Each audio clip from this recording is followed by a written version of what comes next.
స్తోత్రం చెల్లింతుము సిలువను మోసుకొని సువార్తను చేపట్టి ఆ సిలువను మోసుకొని సువార్తను చేపట్టి యేసుని వెంబడిపా ఎంతో భాగ్యముని చితివే యేసుని వెంబడిపా ఎంతో భాగ్యముని చితివే స్తోత్రం చెల్లింతుము స్తుతి స్తోత్రం చెల్లింతుము యేసు నాదుని మేలులు తలచి స్తోత్రం చెల్లింతుము స్తుతి స్తోత్రం చెల్లింతుము పాడెదా హల్లెలూయా మరణాదా హల్లెలూయా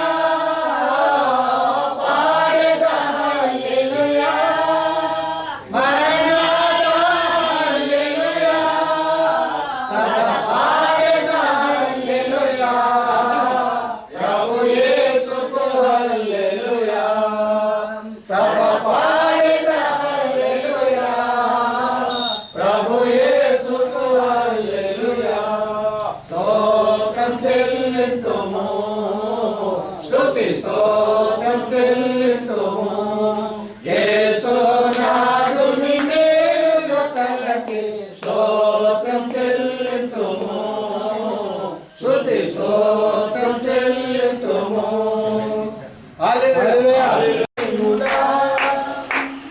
రాజములోక సంబంధమైనది కానే కాదంటివే నా రాజములోక సంబంధమైనది కానే కాదంటివే నా సాలేమి రాజా స్థాపించితివి నీ ప్రేమతో బలమును నా సాలేమి రాజా స్థాపించితివి నీ బలముతో ప్రేమ రాజ్యం మార్పులేని నీ కృపతో నా ప్రభువ మార్చితివే నీ రాజ పౌరునిగా మార్పులేని నీ కృపతో నా ప్రభువ మార్చితివే నీ రాజ పౌరునిగా స్తుతి సింహాసనాసీనుడా నా ఆరాధనకు యోగ్యుడా స్తుతి సింహాసనాసీనుడా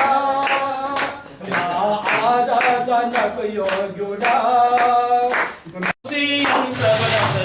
ఓ చెల్లే నువ్వు అందితే నిన్ను ఆగము చేస్తారే నా చెల్లే అందము చూసి ఎంతబడతారే ఓ చెల్లే నువ్వు అందితే నిన్ను ఆగము చేస్తారు నా చెల్లే మంచి మనసున్న మంచి చెల్లెల మంచి మనసున్న మంచి చెల్లెల నీ మనసు మార్చుకోవే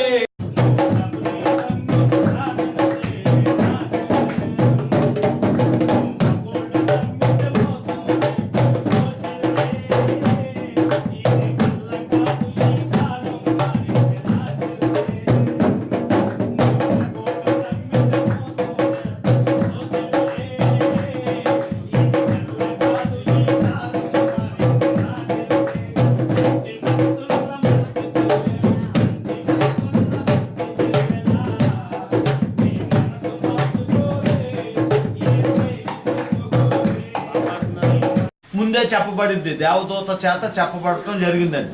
And this happened while she was already engaged to be married to Joseph. యోసేపుకి వివాహం చేయబడక మునిపే ప్రదానం చేయబడినప్పుడే ఆమె గర్భం ధరించింది పరిశుద్ధాత్మ వలన. Joseph married Mary as he was instructed to by the angel. మరి యోసేపుకి దేవదూత చేత చెప్పబడటం జరిగింది. దేవుడే యోసేపుకి దేవదూత ద్వారా చెప్పించాడు దేవుడు యోసేపుకి. James was the first son who was born to Joseph and Mary. యాకోబు యోసేపుకి మరియలకు పుట్టిన మొదటి కుమారుడు. ఏది ఈ యోసేపుకి పుట్టిన కుమారుడు యాకోబు. అర్థమైందండి? ప్రభు పుట్టిన తర్వాత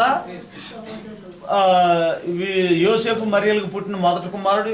Yeah, so let me go further. And then Jude was also born of Joseph and Mary.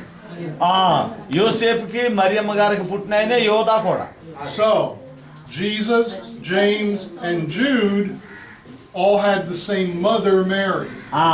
ఇప్పుడు యేసు ప్రభువారు, యాకోబు, యోధా ఈ ముగ్గురు కూడా మరియమ్మ కుమారులే, మరియమ్మకే పుట్టారు. కానీ పరిశుద్ధాత్మ వలననేమో యేసు ప్రభువారు.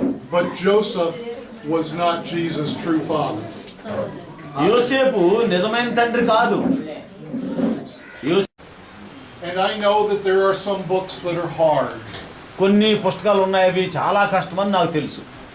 And there are some passages that seem to not say anything at first. మొట్టమొదటగా చెప్పాలంటే కొన్ని భాగాలు చదివినప్పుడు అసలు ఏంటో మనకు అర్థం కాని పరిస్థితిలో ఉంటుంది. But every word has been written for your benefit.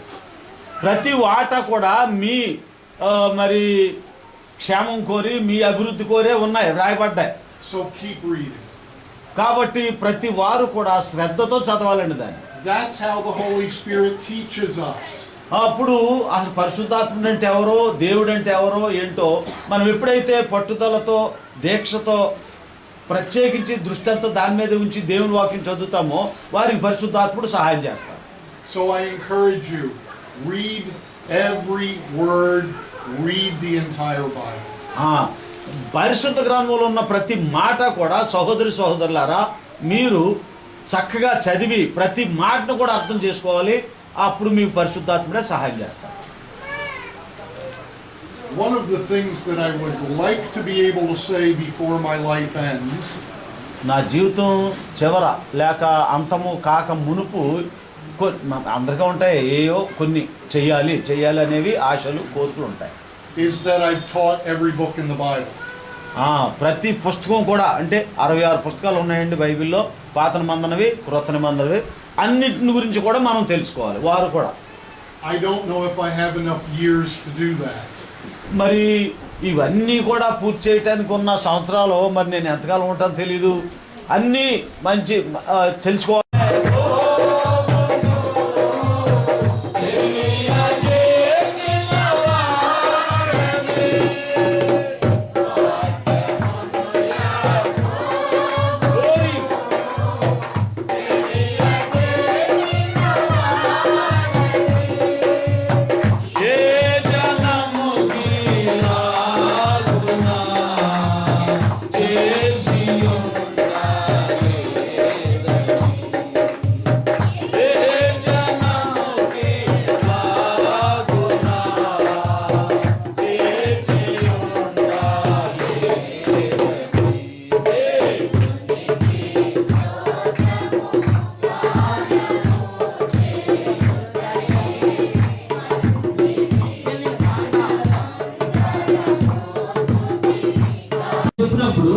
You can see how important that truth is to Jesus himself.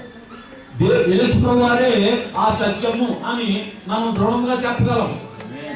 emphasizes the fact that he is true.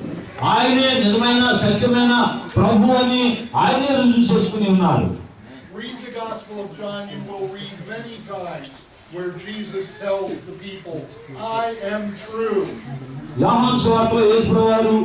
అనేక చోట్ల చెప్పినటువంటి వాడు నేనే సత్యమునై ఉన్నాను అనే పదం వస్తుంది యోహాను సువార్తలో. When the leaders come to accuse him, he says, show me where I have told nothing but the truth. మీలో ఎవరైనా చెప్పగలరా, నాలో సత్యం లేదని ఎవరైనా రుజువు చేయగలరా, ఎవరైనా చెప్పగలరా అని ఆనాటి నాయకుల్ని సవాల్ చేశారు ప్రభువు. He says, for what of the things that I've said are you